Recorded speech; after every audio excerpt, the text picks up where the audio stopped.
Not that Caledonia, this Caledonia. For the last few months I've been riding the new Caledonia-5 from Cervelo, and as much as I love Scotland and the Latin word for Scotland, this is my long-term review of Caledonia the bike, not the country. This is a bike built for long rides, and long rides by their very nature means that you're going to encounter a variety of different road surfaces. Now you might intend to go for a 150-kilometre ride on smooth tarmac, but in all likelihood you'll exit a property via a loose pebbled driveway, encounter a road closure and find yourself forced down a grassy track, aquaplane across a small pond, scuttle over a cattle grid, and finally enjoy cruising over that long-awaited butter-smooth tarmac. So to make sure the Caledonia is capable across the breadth of different road surface conditions, Cervelo have given it clearance of 34mm, which is pretty generous. And mine comes stacked with 28mm Vittoria Corsa Control tyres, which, to be honest, are pretty plush. Comfort is also built into the carbon layup. There are no suspension systems or elastomers to complicate the design. Instead, Cervelo have used their vast library of tube shapes to find a combination that delivers all the compliance the bike needs to soak up bad surfaces and ensure that none of your precious watts are wasted. They've tuned the stiffness to match that of the Aspero, which is a seriously quick gravel bike, and I have to say, it works really well. This bike is more than capable of some really rough roads, and it does feel like a machine that's built for the Spring Classics, and fingers crossed we'll see it in action this year because Jumbo-Visma are riding Cervelos, and this will be the machine, their weapon of choice for races like Paris-Roubaix and the Tour of Flanders.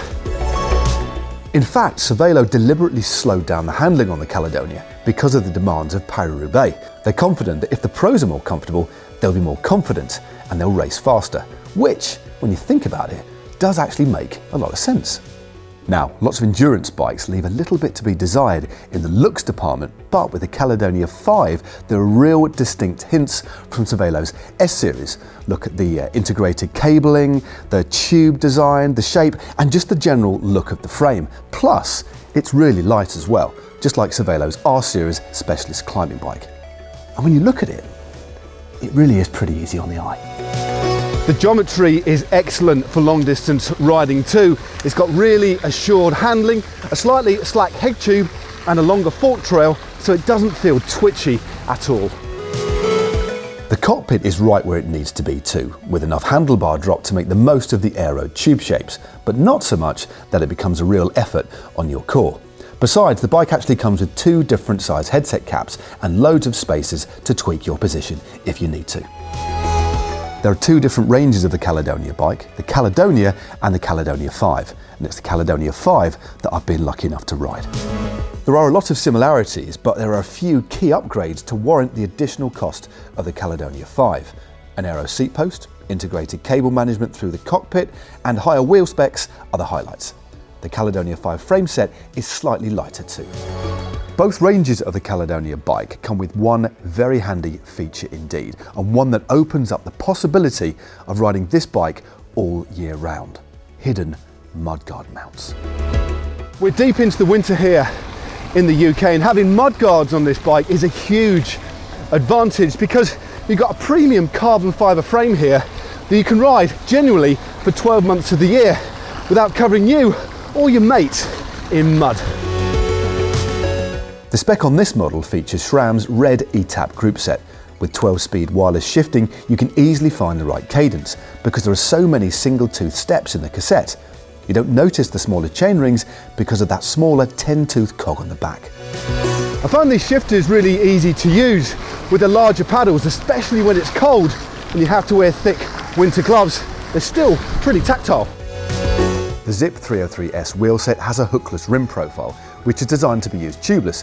These are really fast wheels with great aero properties that have been optimised for 28mm tyres, run at a low pressure, and I had mine for this particular ride running about 65 to 70 psi.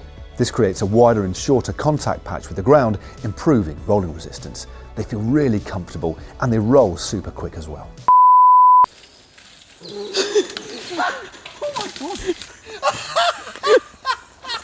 I've been riding this Caledonia now for 6 months through the summer and now into the depths of winter. it certainly is a bike capable of adapting pretty easily to all weathers and almost riding through a bit of a river there. Now, as I said, I've had this bike for 6 months now. It's become a little bit of a companion of mine, and it is the type of machine you just want to take out and go for a ride all day long. Why choose the Caledonia? Well, if you're riding pretty much exclusively on gravel all the time, then Cervelo have the Aspero. And if it's an all-out race bike you want, you might want to choose from the R Series, the S Series, or the S5. But if you want a bike that you can ride mile after mile in any weather conditions on any given day of the year, then the Caledonia 5 is the one to choose.